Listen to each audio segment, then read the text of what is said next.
В региональной общественной приемной председателя партии «Единая Россия» депутат Государственного совета Чувашской республики, президент ЧНК Николай Федорович Угаслов провел прием граждан. Серьезный подход Николая Федоровича к вопросам социальной поддержки граждан, сохранения чувашской культуры и другим немаловажным темам привел к положительному результату. Я хочу от Национального конгресса для диаспоры, чтобы мое историческое произведение попало к ним. Они могли почитать его и в школы. Это максимум.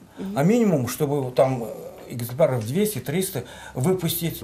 Николай Федорович одобрил просьбу военного пенсионера Альберта Ярлыгина и пообещал помочь в издании документально-исторического повествования «Сурские и Казанские оборонительные рубежи». На прием к парламентарию пришла и жительница города Чебоксары Ираида Гаврилова. Она рассказала, что ее свекор в возрасте 17 лет в 1943 году был призван на войну. Служил до 1950 года.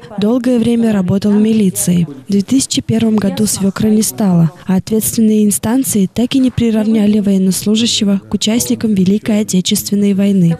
Ираида Валентиновна попросила Николая Угаслова об установке памятника свекру. Николай Федорович пообещал, что до 9 мая на могиле мужчины со всеми почестями обязательно будет поставлен памятник. Приветствую, дорогой, приветствую. С Мурманской области, земляки. Отлично. Познакомиться с президентом ЧНК Николаем Угасловым пришли юноши, проходящие службу на крейсере «Адмирал Кузнецов» на Северном флоте. Ребята рассказали, что на корабле около 100 чувашских парней. Многие из них служат по контракту. И для молодых защитников Родины радостью было бы увидеть, услышать чувашские танцы и песни. Военнослужащие попросили Николая Федоровича, как президента Чувашского национального конгресса, помочь в организации концерта на корабле. Гости из Мурманска и президент ЧНК обсудили организационные моменты поездки делегации из Чувашии. У Ларисы Николаевой внезапно ушел из жизни муж. Она осталась одна с детьми, с недостроенным домом и кредитами. Вам сейчас что осталось сделать? На отопление сейчас я сама взяла кредит, отопление купила, сейчас там двери железные купила.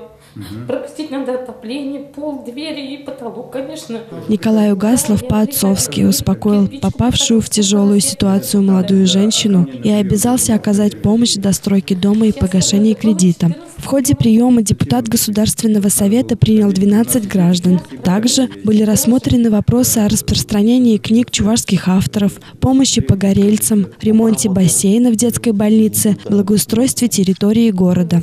Приятно отметить, что большинство вопросов решено положительно. Некоторые из них остались на депутатском контроле. Жители Чувашии приходили к депутату, президенту Национального конгресса Николаю Федоровичу, порой с не очень простыми вопросами и задачами. Народный избранник принимал их тепло и гостеприимно, давая возможность людям выговориться и попросить его о помощи. В ответ участники приема были раскрепощеннее, увереннее в себе и чувствовали заботу и поддержку со стороны Николая Угаслова. Сюжет подготовили Анастасия Сидорова, Зоя Яковлева и Степан Гурьянов.